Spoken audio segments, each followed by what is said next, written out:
Fear is scary. And I know that seems redundant, but it's true. Fear can do some pretty crazy things to you. On one hand, it can make you do things that you regret or say things you didn't mean to say. And on the other hand, it could prevent you from doing the things you need to do or saying the things you need to say. You ever text somebody and they don't text you back? And then fear gets the best of you and makes you think like they don't like you, or you're annoying, or they're with someone else and you're not worth talking to. And that gets wrapped up in your head, so then you do passive aggressive things back at them. When in reality, chances are they may have just been taking a shower, or maybe they're at work thinking the exact same thing about you. But the worst thing about fear is when the things that you were afraid of actually come true. And it never matters how many times you're wrong, because the one time you're right, your brain is gonna start validating every fear that you've ever had. Fear has been an enemy in my life that I've battled for years. And to be honest, I don't know how to win. In fact, fear might beat me. I always lose some weight, and then fear tells me that if I change, I'm not gonna be as funny or as likable. I wanna release more content or creative content, and then fear tells me this is not gonna get as much views, or people aren't gonna think this is as funny as your last video. I look at my channel statistics, and when they're inconsistent, fear tells me that it's because I'm washed up.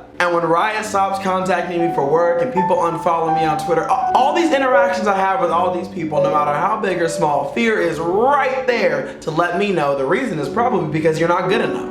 I'm losing the battle to fear for now. That is to say I'm scared, I'm terrified, I'm frightened, but I'm not afraid to admit it. So then what's the point of this video? Why make it? Because even if I lose to fear, I can at least spark the conversation in you as early as possible. So listen, it doesn't matter who you are or how old you are. Fear is out there, waiting to convince you that things won't work out, or he won't hang out with you, or she won't go on a date with you. And all I'm asking is that if you're a fan of me or my channel, do me one favor. Don't let fear beat you. Because if I can go back in time and talk to my younger self, I would have said just that. Fear is insecurity taken a very sinister form. It's a permanent part of life, but it's up to you to decide how you're gonna use it. Allowing fear to prevent you from shining is unacceptable, but using fear as a tool to motivate you to do better is a very healthy and acceptable way of incorporating fear in your everyday. But this relationship with fear takes time.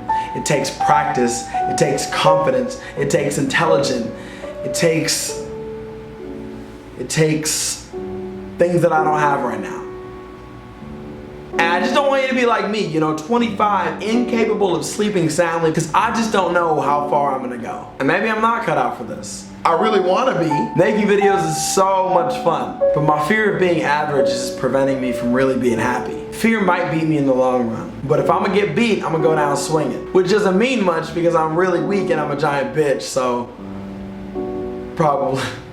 So my punches don't really hurt anybody. I made this video to give you guys a little bit of perspective, because behind this box that you're watching me in, I'm just as terrified and uncertain as anybody else. But if I figure out how to beat this monster, I'll let you know. And I gotta keep doing what I've been doing, which is just release a video, run away from the computer, don't read shit, and hope nobody talks about the video in a few hours. So I'm gonna go do that while I work on another video. And I know the wait for that is gonna really suck, but I'll be there. Will you? I hope so. I mean, honestly, I hope I show up.